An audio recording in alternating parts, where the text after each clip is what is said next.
You know, we all have this desire to feel like we're moving forward in life, right? To feel like we're growing. But what does that actually look like? Especially when it comes to our inner spiritual selves.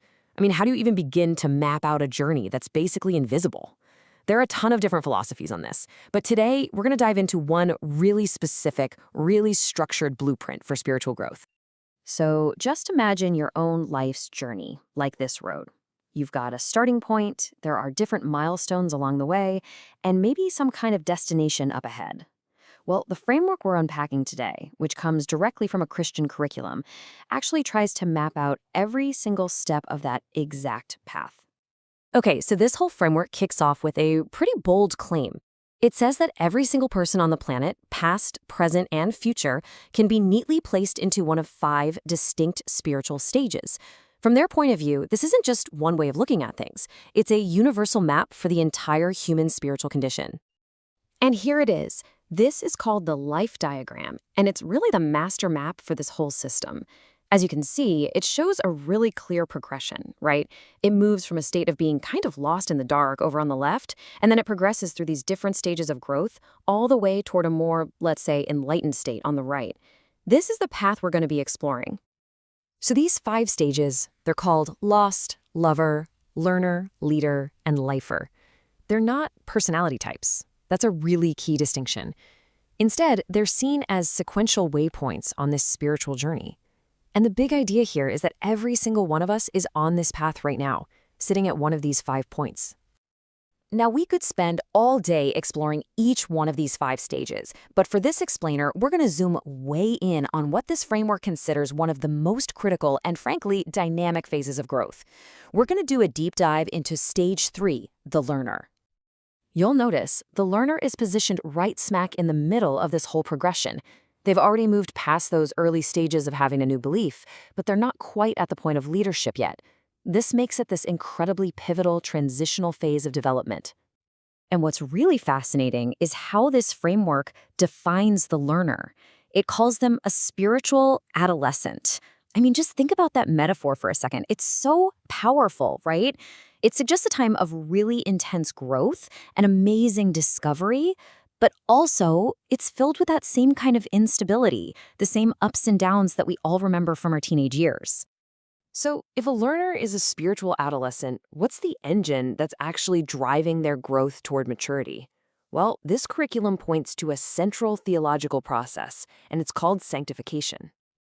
To put it simply, sanctification is just the process of becoming holy. It's not some one-time event. It's this continuous, even miraculous stage of growth where a person's faith really starts to produce tangible, real-world results.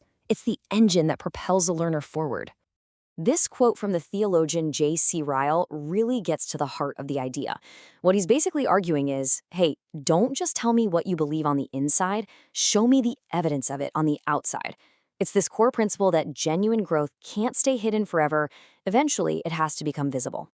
And the curriculum breaks this whole process down into 3 really clear steps. It all kicks off with vision, understanding the big picture goal. Then comes this really critical stage of fusion, where all the different elements of faith start to merge together. And finally, that all culminates in mission, where that internal growth gets translated into external action. Let's just zoom in on that middle step for a second, fusion. This is the moment where all the theory meets actual practice. It's where what you know intellectually, in your head, what you feel emotionally, in your heart, and what you actually do with your hands all start to line up and produce tangible results, or what the framework calls fruit. This Venn diagram gives us the visual for how that fusion is supposed to happen. It's all about the intersection of 3 essential elements. You've got Christian content, which is knowledge, Christian culture, which is all about community and love, and Christian conflict, which represents the real-world tests and trials of life. Okay, and this is where the model gets really interesting. It argues that if you're missing any one of these 3 key elements, you end up with an imbalanced, incomplete faith.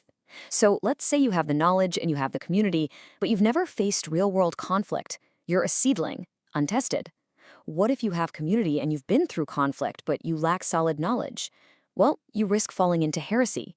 And maybe the most pointed one of all, if you have all the right knowledge and you face trials, but you lack love and community, you become a Pharisee. So the ultimate goal here is to land right in that bullseye. what the framework calls the D-cubed disciple. Hitting that sweet spot means you've successfully fused content, culture, and conflict. That is the ideal state for a learner who's on their path to maturity.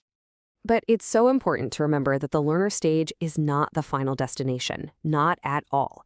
It's a super critical period of growth that really just serves as the foundation for everything that comes next. So the question becomes, how does this process of fusion keep building throughout the rest of the journey? Well, to explain that continuous process, the curriculum gives us another visual model. This one is called the 1-2-3 ABC diagram, and it actually takes that same three-circle structure we just looked at and overlays a whole new set of concepts to really hammer home this idea of integrated, lifelong growth.